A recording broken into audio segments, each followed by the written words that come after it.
የምናውቀው ንገሩኝ። ጡታችሁን ከፈለጋችሁ ቂጣችሁን አሳዩ፣ ሆዳችሁን አሳዩ፣ ጀርባችሁን፣ ብብታችሁን አሳዩ። የፈለጋችሁትን ነገር አድርጉ። ስለ ሰው አትጨነቁ። ሴት ላይ አትቅኑ እንዴ። ጸጉሬ ልቆ ነበር።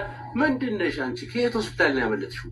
ምን አይነት ሰው ናት እቺ ደግሞ መጣችብን? እንደበላና ተናገርሽ በቃ ማለት ነው። አንቺ ቤት በነገራችን ላይ ፊትሽ ለአእምሮሽ ህንዱ ነው።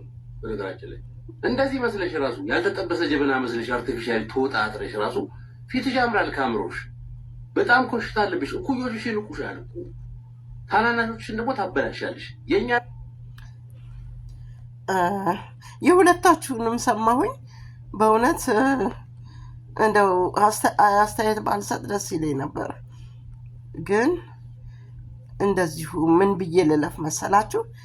ሰመረ ባሪያው ኢትዮጵያዊው ወንድሜ ጌታ ኢየሱስ ይባርክህ። እኔ ሁል ጊዜ ለነገሩ ብዙ ጊዜ አይባልም በ95 ያንተ ኮንቴንቶች ስደግፍህ ምናልባት በ5% ተቃውሜ ያውቅ ይሆናል። አልፎ አልፎ ተቃውሜ ስለነበረ ግን አንዳንድ እንደዚህ አይነት ወጣ ያሉ አካሄዶችን በመቃወምህ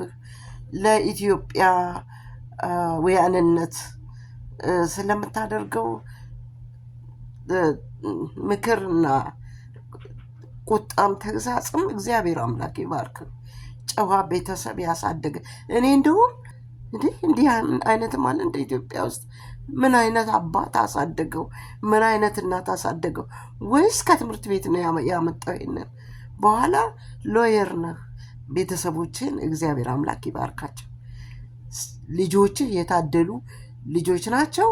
ባለቤትህ የታደለች ባለቤት ነች። አንተ ንጹህ ኢትዮጵያዊ ወንድሜ ነህ።